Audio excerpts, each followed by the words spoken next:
जय बद्री विशाल। मैं पूजा रावत फिर से हाजिर हूँ एक न्यू रिएक्शन के साथ। तो सबसे पहले आपको दिखाते हैं आज का खूबसूरत सा मौसम। तो आप देखिए जी मौसम के नज़ारे, तो वाह क्या कहना है। नीले आसमान में थोड़ी बहुत जो बादल लगे हुए ना सफ़ेद सफ़ेद, काफ़ी अच्छे लग रहा है। धूप काफ़ी अच्छी लग रही है, मतलब ठंडी ठंडी हवा चल रही, चारों तरफ बर्फ़बारी हो रही है ना, तो वो हवा आ रही ठंडी ठंडी। और धूप में बैठने का आनंद ही कुछ। और 3:30 टाइम हो गया, अभी खाना खाया मैंने, लेट हो गया था। तो एक छोटा सा रिएक्शन फिर से है रितु यादव जी पे। रितु यादव का आज सुबह के टाइम पे एक वीडियो आया है, उस पे वो काफ़ी डिप्रेशन में हैं और बहुत परेशान हैं और काफ़ी कुछ कह रही हैं। तो उनकी एक दो बातों का जवाब मैं देना चाहूँगी अपने इस वीडियो के माध्यम से।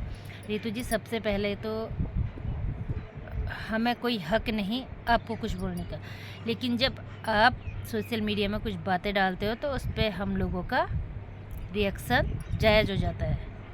और वो गलत तरीके से नहीं है, जो गलत तरीके से देता होगा आप उसको डायरेक्ट बोल सकते हो, लेकिन अगर आपको तरीका हमारा गलत लग रहा है तो हमें बोलिए। मैंने भी एक बात कही थी कि तुम सब कुछ फ़ैसला लो, लेकिन शादी का फ़ैसला तुम्हारा बिल्कुल गलत है, वो मैं अब भी कहूँगी। लेकिन तुम अपने दिल की सुनो, जो तुम्हारा दिल बोलता है तुम वो करो। अगर और फिर एक बात ये भी मैं पूछना चाहती हूँ, जब तुमने करनी अपने ही दिल की है तो सोशल मीडिया में इस बात को रख के क्या मिला तुम्हें? क्योंकि तुम्हें आधे से ज़्यादा पब्लिक ने बोला है शादी करना मतलब बर्बादी, दूसरी शादी मतलब बर्बादी। बच्चे इतने बड़े हो गए, 1 या 2 साल बाद तुम्हारी बेटी शादी के लायक हो रही है, क्या जवाब दोगे तुम उन्हें? कल के दिन भगवान ना करे बच्चों की लाइफ में कुछ ऐसी प्रॉब्लम्स आती हैं, तुम उसको किस तरीके से हैंडल करोगे? तुम तो ये सोच रहे हो कि दुनिया में तुम क्या पहली औरत ऐसी हो। नहीं, तुम्हारी कुछ कुछ सोच गलत है यहाँ पे। तुम उन लोगों को देख के भी चलो जिनके पास कुछ भी नहीं है, ना घर है, ना पति की पेंशन है, ना पति गवर्नमेंट जॉब वाला था, ना कोई सपोर्ट है। तो और बच्चे इतने छोटे हैं, दूध पीते बच्चे, वो तक अपनी ज़िंदगी झेल रहे हैं।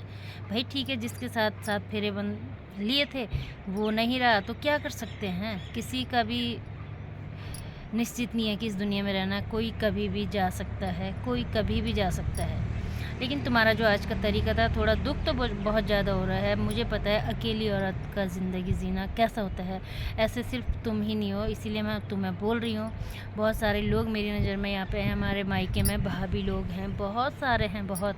मेरी खुद की चाची है, मेरी खुद की चाची की बेटी जब उनके पेट में थी ना 7 महीने की, तब मेरे चाचा एक्सपायर हो गए थे, लेकिन उन्होंने बहुत हिम्मत करके घास लकड़ी बेच के और मिट्टी वाले घर में वो रहती थी। आज तो भगवान की कृपा से सब कुछ उनके पास है, बेटी की बदौलत। लेकिन जब स्थिति थी ना उनकी, घास लकड़ी बेच के उन्होंने अपने दिन काटे हैं, भैंस का दूध बेच के उन्होंने अपने दिन काटे हैं, बेटी को पाला है, पढ़ाया लिखाया, पाला पोषा, आज इतना काबिल बनाया है कि बहुत अच्छे घर में उसकी शादी करवाई और आज बेटी ही उनका बेटा है। सब कुछ है, प्रॉपर्टी, जायदाद, ज़मीन, जो भी बोलते जीन जेवर, सब बेटी उनके लिए।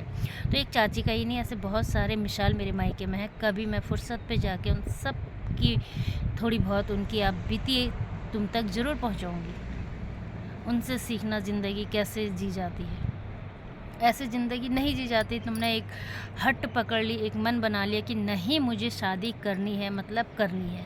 और तुमने एक क्या कहा था कि बच्चों से तुम्हें कोई मतलब नहीं, या मतलब तुमने कहा बच्चों का ठेका नहीं ले रखा तुमने, जो कि सबसे गलत वर्ड तुम्हारा था। ठीक है, अभी तुम बच्चों का साथ छोड़ते हो, कोई बात नहीं। पहले तो इस उम्र में ये चीज़ें बच्चों के सामने करना मुझे नहीं लगता जायज़ है, फिर भी अभी भी करी, तुम्हारी मर्ज़ी, जैसा तुम्हें करना। अपनी गंगा तुम उल्टी बहाओ चाहे सुलटी बहाओ, लेकिन तुमने अपनी राय रखी थी, हम लोगों ने तुम्हारी राय पे जवाब दिया है। आगे तुम्हें जो समझ आए तुम वो कीजिए, लेकिन तुम इस तरीके से नहीं बोल सकते हो कि कोई मुझे ऐसा बोल रहा, कोई मुझे वैसा बोल रहा। मेरी जगह रह के देखोगे या मेरी तरफ बीतेगी तब पता चलेगा।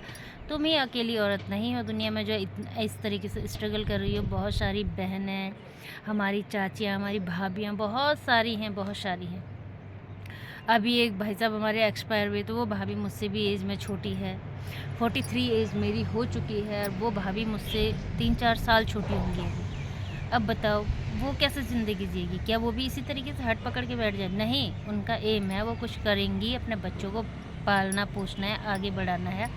ठीक है, दोनों साथ कोई नहीं जाते हैं, भगवान को जो मंजूर होता है वो भगवान करते हैं। लेकिन ठीक है, सब कुछ तुम्हारा सही है, लेकिन सिर्फ एक बात सोचना, कल के दिन भगवान ना करे तुम्हारे बच्चों पे कुछ ऐसी तरीके से कुछ अगर प्रॉब्लम्स आती है, तुम किस प्रकार उससे हैंडल करोगी? जब तुम अभी अभी अपनी लाइफ का ही शेड्यूल सही नहीं कर पा रहे हो। तुम्हारी माँ ने तुम्हें कितना अच्छा सजेस्ट किया। आंटी की बात तो मेरी सर आँखों पर है। बहुत अच्छा मुझे लगा आंटी जी ने जो बात कही। आंटी जी, आपको मेरा प्रणाम। अगर आप मेरी वीडियो देखते हो तो बहुत अच्छा आपने बेटी को सजेस्ट किया। वहाँ पे तो मुझे ये भी लग रहा था कि ये तुम्हारी सिर्फ कंट्रोवर्सी के चक्कर में ही वीडियोस बन रही हैं, जो आंटी जी के साथ बातचीत चल रही थी। लेकिन जो आगे पीछे वाली वीडियो में थोड़ा सा लग रहा है कि नहीं, हकीकत तुम बोल रही हो। तुम करो, तुम शादी करो, तुम जो कुछ करना है करो। तुम्हारे पति की तो तुम्हारे हस्बैंड की तो गवर्नमेंट जॉब भी थी ना, उनका पैसा तुम्हें मिला होगा, पेंशन वगैरह मिलती होगी। कल के दिन बच्चे बड़े हो जाएंगे, उनको 18 साल बाद जॉब के ऑप्शन खुल जाते हैं।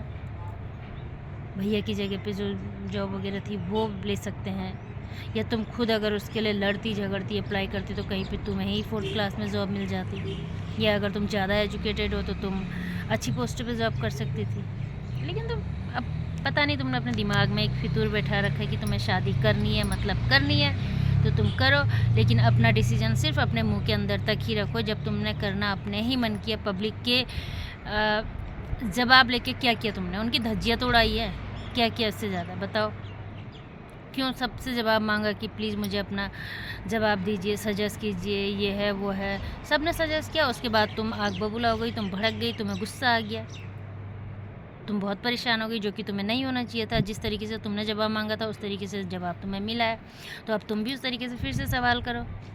एक तरीका होता है हर चीज़ का, चाहे किसी का भी है।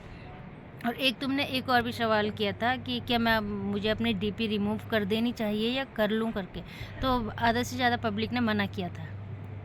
तो तुमने क्या पब्लिक के कहने पे डीपी रखी हुई है? मत रखो ना, जब पब्लिक की तुम्हें कोई वैल्यू ही नहीं है तुम्हारे लिए पब्लिक की, तो क्यों तुमने डीपी रखी हुई है? रिमूव कर दो, भाड़ में गई पब्लिक। पब्लिक तो बोलती रहेगी, लेकिन इस बार पब्लिक ने तुम्हें बहुत अच्छा सजेस्ट किया है, आगे तुम्हारी मर्जी। तो चलिए जी, इस वीडियो को करते हैं यहीं पे एंड। आई होप आप लोग को समझ आएगी। अगर समझ आए तो लाइक शेयर कमेंट ज़रूर कीजिएगा। साथ में अगर नए मेरे चैनल में हो तो सब्सक्राइब करना बिल्कुल भी ना भूलें। मिलते हैं नेक्स्ट और नए रिएक्शन के साथ, तब तक के लिए जय बद्री विशाल।